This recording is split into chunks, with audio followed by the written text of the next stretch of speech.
Interesting when cultural mavens talk culture. And I'm talking about cultural mavens not from a antiseptic policy perspective, not scolds like me, but actual celebrities who have much more cultural influence. Like when Seinfeld said in that interview with the Free Press's Barry Weiss that he longs for a day when dominant masculinity was acceptable. As a man, can I Are you say sure that? you are? Are Yeah. you? I've mean, always wanted to be. I didn't ask your pronouns before we I've began. always wanted to be a real man. I never made it. I love that line. I really thought when I was in that era, again, it was JFK, it was Muhammad Ali, it was Sean Connery, Howard Cosell. You can go all the way down there. That's a real man. I want to be like that someday. Well, no, I never really grew up. You don't want to as a comedian because it's a childish pursuit.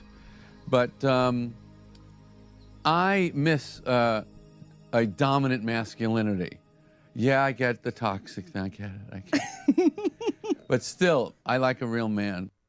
It's nice when Jerry Seinfeld can make a statement like that and Barry Weiss can giggle along to it. And Seinfeld makes it in an amiable way, but it's an important point nonetheless. Rob Schneider, comedian, Deuce Bigelow, you may remember him from, among others. Sure, I saw that.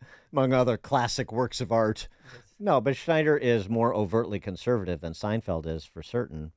And he recently got booed off stage, right? Yeah, at this or kicked out of Canada or something. Well, he was invited and paid to do a comedy set at a fundraiser for a hospital in Canada. But, of course, when he started to veer into verboten topic areas like trans and not being a cheerleader for COVID vaccines, everyone in the room got uncomfortable. And there was some grumbling and some booing and some groaning and, according to one attendee, not a single laugh at times. It was very apparent, one attendee said, it was very apparent how uncomfortable everyone felt and how unacceptable the things were he was talking about, as if he's there to be a policy wonk and not a comedian. But this shows you where things are at. The Hospitals of Regina Foundation, who invited him. While we recognize that in a free and democratic society, individuals are entitled to their views and opinions and that comedy is intended to be edgy, the content, positions, and opinions expressed during Schneider's set do not align with the values of our foundation and team. Did anybody expect they would? Including the foundation and your team? No, but you have to issue the statement because, God forbid, anybody feel uncomfortable during a comedy set. Interestingly, Page Six caught up with Schneider after this event and the associated coverage of it. And he said that despite what happened up there in his native land, that he thinks cancel culture is over. I don't know. I think it's taken on a new form. Like a virus, it mutates. And it's hard for me to believe cancel culture is over when you have what we see, not just on college campuses, but how about on packed subway trains in New York, where some of these model Hamas protesters jump on the train, a group of masked and kafiyad protesters. Repeat after me. Raise your hand if you're a Zionist, and then saying, this is your chance to get out, like get off the train. When you have these anti-Semitic protesters yelling that he wished Hitler was still here to wipe out the Jews. When you have mobs of protesters lighting flares and waving flags in support of Hezbollah and Hamas in front of the Nova Music Festival exhibition on Wall Street to remember those that were killed in the terrorist attack on October 7th. When you have people rooting against the rescue of hostages held by Hamas. It is of a kind. And of course, this is happening on college campuses, and then it spills over, as everything does, into the larger culture. By the way, Julia Louis-Dreyfus, who is an out and proud leftist, sort of backed what Seinfeld has been talking about over the last couple of weeks in several interviews, that Seinfeld could be made today. His sort of exhaustive expression about the existence of toxic masculinity. Yes, I know. Please don't, chide me. She basically said, yeah, there's, being sensitive to other people is not a bad thing, but she understands why people believe that Seinfeld couldn't be made today. And she essentially concedes the point that it couldn't be made today in the way that it was made 20 years ago, 25 years ago. And basically she's conceding, yeah, it couldn't be made the way it was made 25 years ago. Funny. For more on these cultural matters, we're pleased to be joined by Joshua Katz, Senior Fellow at the American Enterprise Institute. Joshua, thanks for joining us. Appreciate it. Good morning, Dan and Amy. Thanks for having me. I should say, by the way, that I'm a man. I'm unwilling to give my pronouns, but I think you know what they are. Okay, thank you. Now that we have that established. Yes, I appreciate your proactivity on that score. What about what Rob Schneider said? Do you think that cancel culture is over, or is that just sort of a hopeful note from a comedian?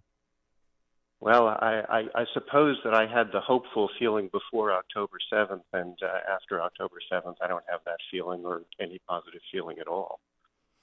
Well, I mean, it's a very short answer to all of this, but elaborate on that. Yeah, why? Well, you said it's on college campuses, but also elsewhere. I suppose I spend most of my time thinking about college and university campuses, so let me at least start with that. The conditions, at least at many elite colleges and universities in the country since October 7th have been so horrific that it's very difficult to believe that we're going to go back to any form of normal soon. Never mind, of course, that we have an election coming up with two highly unpopular candidates. So whatever is going to happen, it's going to be bad. People are going to go to war, metaphorically or otherwise. They're certainly going to go to war with words. Whether words are actions or not is a debatable question, but it's going to be bad. We had a former New York City public defender on the show yesterday, Janine Younes, who wrote a piece over at Lee Fang's Substack with a colleague.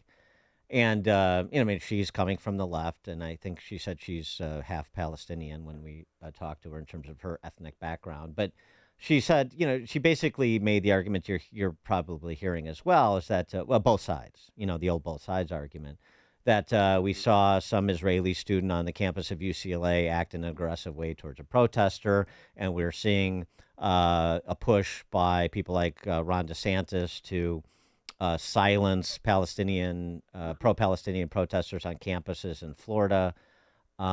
What's your reaction to sort of the both sides argument? There's bad behavior going on both sides. Well, of course, there's bad behavior going on both sides, but the balance of the bad behavior is unquestionably on what I'm not going to call the left, but the far left, the progressive left. There's just no doubt about this whatsoever. It's perfectly fine to magnify once in a while that somebody who is centrist or right does something that I and some other people don't approve of. But that's, in the scheme of things, a relatively minor matter. You wrote an interesting piece, and this was in advance of Dr. Phil's interview with Trump, which has now since come and gone. But I was interested in your piece on Dr. Phil because, like you, I've never seen a show. The only time I've seen Dr. Phil on TV was when he was in an episode of Frasier. I thought I was the only one. Well, no, there it is. Okay. I've watched it, so you guys can. Rest yeah, assured. well, feel free saw to. him on Oprah. Feel free to chime in on this, but I mean, per his new book, you actually found some value in what Dr. Phil is offering in these times. I enjoyed it. I thought it was a very well written and very well constructed book. It's not the sort of book I would normally have picked up. The publisher sent me a copy, and I thought, okay, well, let's have a look. It doesn't say a lot that people like me don't know. It doesn't say a lot in a very academic way, and I am, for better or for worse, maybe for worse, pretty much an academic kind of guy. But when you have a major cultural figure write a 400-page book that spells out in great detail what he thinks is wrong with the country, and in which he explains what his viewers and listeners tend to think. They don't all think alike, but they tend to have certain views in common once in a while. When he does that, that's a very interesting thing. The book deserves notice. Well, what is the something new that he brought to the table in this book? What's something new that he brought to the table? Well, I think he's arguably bringing to the table the sorts of people who don't really pay attention on a day-to-day basis. I must say this is a good thing for their mental health, to the things that are going on college and university campuses, in corporations, in government, and so on. Right? People who just want to live their lives and try to tune out lots of the bad things that happen or lots of the details of the bad things that are going on. And so I think he's bringing to the table arguably a very large and new audience of people who should care. Yeah, and I think you're right. I think it's an important point you make, and that's why we try to recognize, like, when a Jerry Seinfeld speaks out in just a sensible way, not really a political way, but just a sensible way on cultural issues, because they have so much more cultural sway than you or I do, and the same thing with Dr. Phil. And when a celebrity says something on these matters that is sensible, it doesn't need to be particularly deep, but it's sensible. It really advances the flag for, well, common sense correspondingly. And Dr. Phil, I have seen snippets where he's done shows on things like the trans issue that were done in a measured way, in an intelligent way that, frankly, advances people's understanding of the issue who do pay passing attention to these things. So it really is important to recognize some of these celebrities, even if you're not otherwise particularly fond of the celebrity culture, isn't it? I believe that's right. And as for Seinfeld, well, in contrast, I think I did watch every episode of Seinfeld. Yeah. I think Seinfeld is terrific. I'm a born and raised New Yorker. I grew up a few blocks from Tom's Diner, so I care about this sort of thing. Seinfeld's speech at Duke is tremendous, and his interview with Barry is tremendous. So to any listeners here who have not watched or listened to either of those, go do it. Yeah, and it's interesting to hear again from even some of his colleagues who would be much more clearly defined on the left, like Julie Louis-Dreyfus, I mentioned, like Larry David, who really basically have an appreciation for what Jerry is saying about culture today. So, I mean, it speaks to some opportunity to, again, advance the flag towards peaceful pluralism, even with some decidedly on the left and from Hollywood, no less. That's right. And I'm a big believer in peaceful pluralism. This would not be a bad time for me to advertise Yuval Levin's new book, American Covenant, which came out yesterday, which is very largely about pluralism and about that word we, which is the first word of the Constitution and the first word of the second sentence of the Declaration of Independence. Who is that we? We really want that we to include, well, all of us, ideally. And these days, obviously, it doesn't. I mean, in addition to the both sides argument, which I think you nicely dispatched, one of the other reviews we're hearing a lot is, this is just sort of the cycle of things. It was hippies in the 60s protesting the Vietnam War.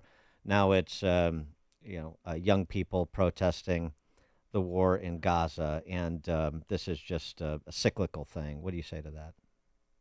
Well, it may be cyclical or cyclical, however you want to say that. That may be true.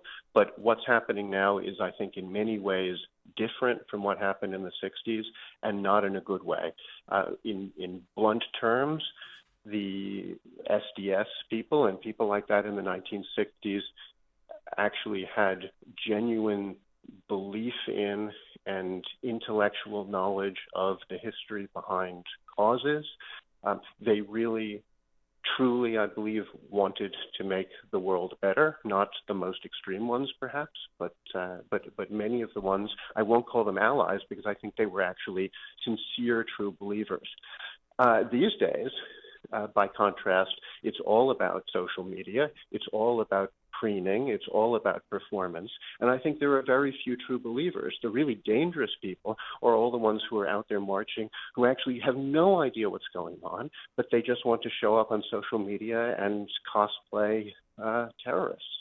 Mm-hmm. Right. I mean, That's this is a very, very different sort of thing. It's very different culturally. It's very different intellectually. And I don't know what's going to happen.